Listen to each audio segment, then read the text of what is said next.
ನಮಸ್ಕಾರ, ನಮ್ಮ ಬೆಂಗಳೂರಿಗೆ ಸ್ವಾಗತ. ನಾನ್ ಧನುಶ್ರೀ. ಥಾಯ್ಲೆಂಡ್ನಲ್ಲಿ ಹೃದಯಾಘಾತದಿಂದ ನಿಧನರಾದ ನಟ ವಿಜಯ್ ರಾಘವೇಂದ್ರ ಪತ್ನಿ ಸ್ಪಂದನಾ ಮೃತದೇಹ ತಡರಾತ್ರಿ ಬೆಂಗಳೂರಿಗೆ ಬರಲಿದೆ. ಇತ್ತ ಅಂತಿಮ ದರ್ಶನ ಅಂತ್ಯಕ್ರಿಯೆಗೆ ಸಿದ್ಧತೆಗಳಾಗ್ತಿದ್ದು ಬಹಳ ದುಃಖದಲ್ಲಿರೋ ಶಿವರಾಮ್ ಅವರ ಕುಟುಂಬಸ್ಥರಿಗೆ ಆಪ್ತರು ಸಾಂತ್ವನ ಹೇಳಿದ್ದಾರೆ.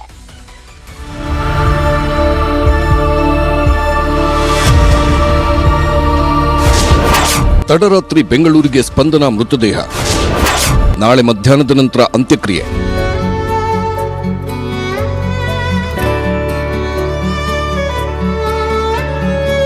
ಥಾಯ್ಲೆಂಡ್ನಲ್ಲಿ ಹೃದಯಾಘಾತದಿಂದ ನಿಧನ ಹೊಂದಿರುವ ನಟ ವಿಜಯ್ ರಾಘವೇಂದ್ರ ಅವರ ಪತ್ನಿ ಸ್ಪಂದನಾ ಮೃತದೇಹ ರಾತ್ರಿ 11 ಗಂಟೆ ನಂತರ ಬೆಂಗಳೂರಿನ ಕೆಂಪೇಗೌಡ ಅಂತಾರಾಷ್ಟ್ರೀಯ ವಿಮಾನ ನಿಲ್ದಾಣಕ್ಕೆ ಬರಲಿದೆ. ಈಗಾಗಲೇ ಸ್ಪಂದನಾ ಮೃತದೇಹದ ಮರಣೋತ್ತರ ಪರೀಕ್ಷೆ ಮುಗಿಸಿ ಥಾಯ್ಲೆಂಡ್ ದೇಶದ ಕಾನೂನಿನ ಪ್ರಕಾರ ಭಾರತಕ್ಕೆ ಹಸ್ತಾಂತರ ಮಾಡಲಾಗಿದೆ.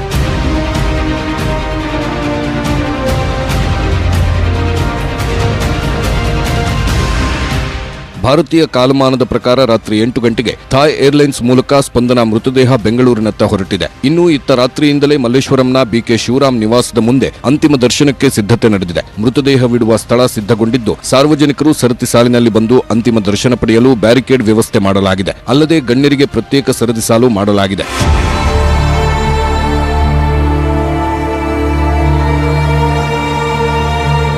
ಇನ್ನು ನಾಳೆ ಮಧ್ಯಾಹ್ನದ ನಂತರ ಶ್ರೀರಾಂಪುರ ಸಮೀಪದಲ್ಲಿರೋ ಹರಿಶ್ಚಂದ್ರ ಘಾಟ್ನಲ್ಲಿ ಈಡಿಗ ಸಮುದಾಯದ ಸಂಪ್ರದಾಯದಂತೆ ನೆರವೇರಿಸಲು ಅವರ ಕುಟುಂಬಸ್ಥರು ನಿರ್ಧರಿಸಿದ್ದಾರೆ. ರಾತ್ರಿನೇ ಇಲ್ಲಿ ತಗೊಂಬಂದು ಇಡ್ತೀವಿ. ಸಂಪೂರ್ಣವಾಗಿ ಮಧ್ಯಾಹ್ನದವರೆಗೂ ಸಹ ಅವರ ಪಾರ್ಥಿವ ಶವಕ್ಕೆ ಅಂತಿಮ ನಮನಗಳನ್ನು ಸಲ್ಲಿಸಲಿಕ್ಕೆ ಅವಕಾಶ ಇರುತ್ತೆ. ತದನಂತರ ಮಧ್ಯಾಹ್ನದ ಮೇಲೆ ಶ್ರೀರಾಂಪುರದಲ್ಲಿ ಇರ್ತಕ್ಕಂಥ ಹರಿಶ್ಚಂದ್ರ ಘಾಟಲ್ಲಿ ಅವರ ಅಂತಿಮ ಕ್ರಿಯೆಯನ್ನ ಮಾಡತಕ್ಕಂಥ ತೀರ್ಮಾನವನ್ನ ಕುಟುಂಬದ ಸದಸ್ಯರೆಲ್ಲರೂ ಸಹ ತೆಗೆದುಕೊಂಡಿದ್ದಾರೆ. ಈ ಮಧ್ಯೆ ಸಾವಿನ ಸುದ್ದಿ ಕೇಳಿ ನಿನ್ನೆಯಿಂದಲೂ ಸ್ಪಂದನಾ ತವರು ಮನೆಯತ್ತ ಸಂಬಂಧಿಕರು, ಸ್ನೇಹಿತರು, ಅಭಿಮಾನಿಗಳು ಆಗಮಿಸುತ್ತಿದ್ದಾರೆ. ದುಃಖದಲ್ಲಿರೋ ಸ್ಪಂದನಾ ಪೋಷಕರಿಗೆ ಸಾಂತ್ವನ ಹೇಳಿದ್ರು. ಭಗವಂತ ಯಾಕೆ ಒಂದೊಂದು ಸಾರಿ ಒಳ್ಳೆಯವರಿಗೆ ಈ ಪರೀಕ್ಷೆ ಕೊಡ್ತಾನೋ ಗೊತ್ತಿಲ್ಲ. ಬಿಕೆ ಶಿವರಾಮ್ ಅವರು, ಬಿಕೆ ಹರಿಪ್ರಸಾದ್ ಅವರು, ಹಿರಿಯರಾಗಿರ್ತ ಚಿನ್ನೇಗೌಡರು, ಸಹೋದರ ವಿಜಯ ರಾಘವೇಂದ್ರ ಅವರು ಅಪ್ಪಟ ಪುಟವಿಟ್ಟ ಚಿನ್ನ ಇದ್ದಾಗಿ ಅಂತವ್ರಿಗೆ ಆಗಿರ್ತಕ್ಕಂಥ ನೋವನ್ನ ಭಗವಂತ ಕರ್ಕೊಡೋದಕ್ಕೆ ಅವರಿಗೆ ಶಕ್ತಿ ಕೊಡ್ಲಿ. ಆ ಘಟನೆಯಿಂದ ಇಡೀ ಚಿತ್ರರಂಗ ಹಾಗೂ ಎಲ್ಲ ವರ್ಗದ ಜನ ನೊಂದು ಅವರ ಆತ್ಮಕ್ಕೆ ಶಾಂತಿಯನ್ನು ಕೋರಿ ಅವರ ಪರಿವಾರದವರಿಗೆ ಆ ದುಃಖ ಬರೆಸುವಂತಹ ಶಕ್ತಿ ಆ ದೇವರು ಕೊಡಲಿ ಹಾರೈಸುತ್ತಾ, ಇಂತಹ ಘಟನೆ ನಮ್ಮಲ್ಲಿಗೂ ಹೆಚ್ಚು ನೋವು ತಂದಿದೆ. ಈ ಘಟನೆಗಳು ಯಾರೂ ಕೂಡ ಊಹಿಸಕ್ಕೆ ಸಾಧ್ಯನೇ ಇಲ್ಲ. ನಾಳೆಯೂ ಅಂತಿಮ ದರ್ಶನಕ್ಕೆ ಹೆಚ್ಚಿನ ಸಂಖ್ಯೆಯಲ್ಲಿ ಶಿವರಾಮ್ ಮನೆ ಬಳಿ ಸಂಬಂಧಿಕರು, ಸ್ನೇಹಿತರು ಹಾಗೂ ಗಣ್ಯರು ಆಗಮಿಸೋ ಹಿನ್ನೆಲೆ ಮನೆ ಸುತ್ತಮುತ್ತ ಬ್ಯಾರಿಕೇಡ್ಗಳನ್ನು ಅಳವಡಿಸಿರೋ ಪೊಲೀಸರು ಬಂದೋಬಸ್ತ್ ಕ್ರಮಗಳನ್ನು ಕೈಗೊಂಡಿದ್ದಾರೆ. Manjunath N, crime bureau, news 18, Bengaluru. Vijay Raghavendra ಪತ್ನಿ ಸ್ಪಂದನಾ ಬ್ಯಾಂಕಾಕ್ನಲ್ಲಿ ಸಾವನ್ನಪ್ಪಿರೋದ್ರಿಂದ ಭಾರತಕ್ಕೆ ಮೃತದೇಹ ತರಬೇಕಾದ್ರೆ ಹಲವು ಪ್ರಕ್ರಿಯೆಗಳಿವೆ. ಸದ್ಯ ಎಲ್ಲಾ ಪ್ರಕ್ರಿಯೆ ಮುಗಿದಿದ್ದು ವಿಮಾನ ಬೆಂಗಳೂರಿನತ್ತ ಬರ್ತಾ ಇದೆ. ಹಾಗಾದ್ರೆ ಏನೆಲ್ಲ ಪ್ರಕ್ರಿಯೆ ಬ್ಯಾಂಕಾಕ್ನಲ್ಲಿ ನಡೆಯಿತು ಅನ್ನೋ ಬಗ್ಗೆ ಕಂಪ್ಲೀಟ್ ಡೀಟೇಲ್ಸ್ ಇಲ್ಲಿದೆ ನೋಡಿ.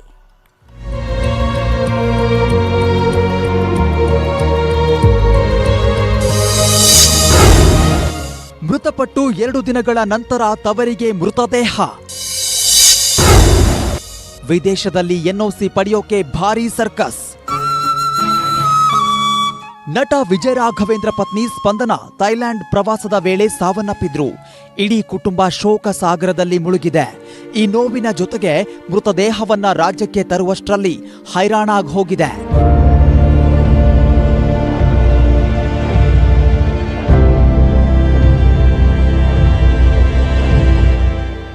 ಬ್ಯಾಂಕಾಕ್ನ ಹೋಟೆಲ್ನಲ್ಲಿ ಸ್ಪಂದನಾ ಸಾವನ್ನಪ್ತಾ ಇದ್ದಂತೆ ಕಿಂಗ್ ಚುಲಾಂಗ್ ಕಾರ್ನ್ ಆಸ್ಪತ್ರೆಗೆ ದಾಖಲಿಸಲಾಗಿತ್ತು. ಅಷ್ಟೊತ್ತಿಗೆ ಮೃತಪಟ್ಟಿರೋದು ಕನ್ಫರ್ಮ್ ಆಗಿತ್ತು. ನಂತರ ಮರುದಿನ ಅಂದ್ರೆ ಇವತ್ತು ಮುಂಜಾನೆ 8 ಗಂಟೆ ಸುಮಾರಿಗೆ ಮರಣೋತ್ತರ ಪರೀಕ್ಷೆ ನಡೆಯಿತು. ಬಳಿಕ ಮರಣೋತ್ತರ ಪರೀಕ್ಷೆಯ ವರದಿ ರಾಯಭಾರಿ ಕಚೇರಿಗೆ ತಲುಪಿಸಿ ನಂತರ ಅಲ್ಲಿಂದ ಕ್ಲಿಯರೆನ್ಸ್ ತೆಗೆದುಕೊಂಡು ರಾತ್ರಿ 9 ಗಂಟೆ ಫ್ಲೈಟ್ಗೆ ಬೆಂಗಳೂರಿಗೆ ಬರ್ತಿದ್ದಾರೆ.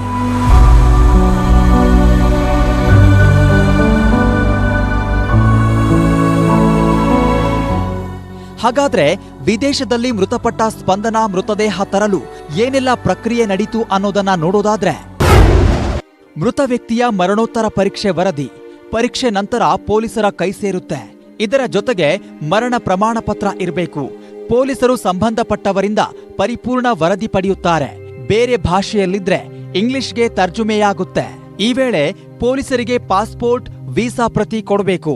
ನಂತರ ಇವೆಲ್ಲವನ್ನ ಭಾರತೀಯ ರಾಯಭಾರಿ ಕಚೇರಿಗೆ ಕಳುಹಿಸಲಾಗುತ್ತೆ. ಸಹಜ ಸಾವು ಎಂದಿದ್ರೆ ಕುಟುಂಬಸ್ಥರಿಗೆ ಮೃತದೇಹ ಹಸ್ತಾಂತರಿಸಲಾಗುತ್ತೆ. ಬಳಿಕ ಸಂಬಂಧಪಟ್ಟವರಿಗೆ ಕಸ್ಟಮ್ಸ್ ಕ್ಲಿಯರೆನ್ಸ್ ಕೊಡಲಾಗುತ್ತೆ. ಈ ಎಲ್ಲಾ ವರದಿಗಳನ್ನ ಏರ್ಪೋರ್ಟ್ನಲ್ಲಿ ಸಲ್ಲಿಸಬೇಕು. ವಿಜಯ ರಾಘವೇಂದ್ರ ಖುದ್ದಾಗಿ ಈ ಎಲ್ಲಾ ಪ್ರಕ್ರಿಯೆಗಳನ್ನ ಮುಗಿಸಿದ್ದು ಇಂದು ರಾತ್ರಿ 9 ಗಂಟೆಯ ವಿಮಾನದಲ್ಲಿ ಥೈಲ್ಯಾಂಡ್ನಿಂದ ಬೆಂಗಳೂರಿಗೆ ಸ್ಪಂದನ ಮೃತದೇಹ ಹೊರಟಿದೆ. 11 ಗಂಟೆ ಬಳಿಕ ಬೆಂಗಳೂರಿನ ಏರ್ಪೋರ್ಟ್ಗೆ ಬರಲಿದ್ದು ನಂತರ ಅಲ್ಲಿಂದ ಆಂಬ್ಯುಲೆನ್ಸ್ ಮೂಲಕ ಮಲ್ಲೇಶ್ವರಂನಲ್ಲಿರುವ ತಂದೆ ಬಿಕೆ ಶಿವರಾಮ್ ಮನೆಗೆ ಬರಲಿದೆ.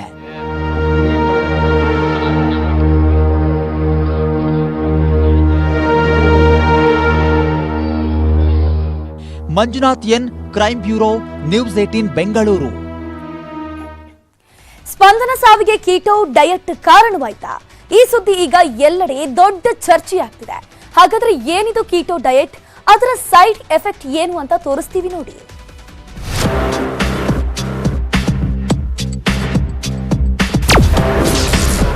ಸ್ಪಂದನ ಪ್ರಾಣ ತೆಗೆಯಿತ ಕೀಟೋ ಡಯಟ್.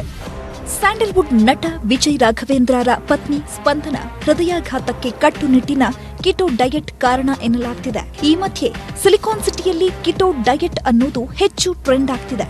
ಅತಿ ವೇಗವಾಗಿ ತೂಕ ಇಳಿಕೆಗೆ ಇದು ಪರಿಣಾಮಕಾರಿಯಾಗಿದೆ. ಹೀಗಾಗಿ ಅನೇಕರು ಇದನ್ನ ಫಾಲೋ ಮಾಡ್ತಿದ್ದಾರೆ. ಏನಿದು ಕಿಟೋ ಡಯಟ್ ಅನ್ನೋದನ್ನ ನೋಡೋದಾದ್ರೆ, ಹೆಚ್ಚು ಪ್ರೋಟೀನ್, ಕೊಬ್ಬಿನ ಅಂಶ ಇರುವ ಆಹಾರ ಪದ್ಧತಿಯಾಗಿದ್ದು ಅತಿ ಕಡಿಮೆ ಕಾರ್ಬೋಹೈಡ್ರೇಟ್ ಅಂಶ ಇರಲಿದೆ.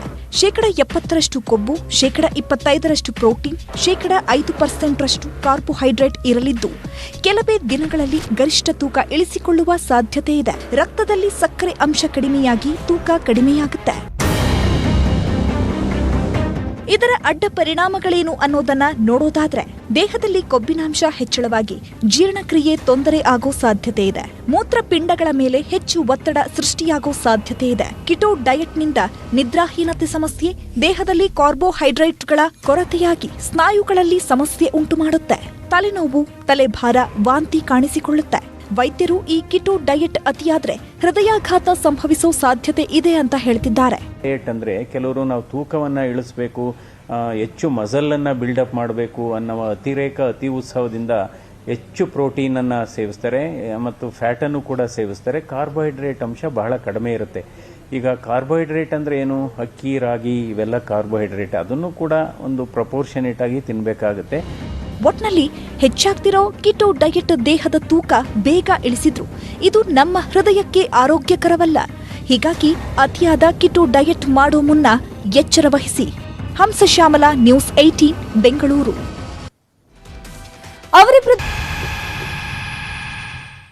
Welcome back. ಅವರು ಕಳ್ಳರೆ ಇವರು ಕಳ್ಳರೆ ಅನ್ನೋ ಹಾಗಾಗೋಯ್ತು ನಮ್ಮ ರಾಜಕೀಯ ಪಕ್ಷಗಳ ಕತೆ. ಇಂತಹ ಅನುಮಾನಕ್ಕೆ ಕಾರಣವಾಗಿರೋದು ಡಿಸಿಎಂ ಡಿಕೆ ಸಾಹೇಬ್ರ ಮೇಲೆ ಗುತ್ತಿಗೆದಾರರು ಮಾಡ್ತಿರೋ ಆರೋಪ.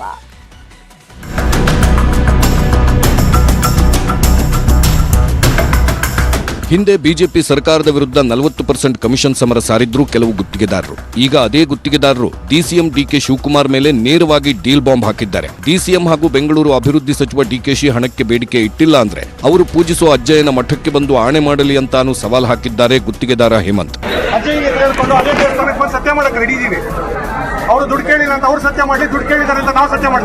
ಕೆಲವು ಗುತ್ತಿಗೆದಾರರು ಸೀದಾ ಸಾದಾ ಡಿಸಿಎಂ ಡಿಕೆ ಶಿವಕುಮಾರ್ ಮೇಲೆ ಇನ್ನೂ ನೇರ ಆರೋಪ ಮಾಡುತ್ತಿದ್ದಾರೆ.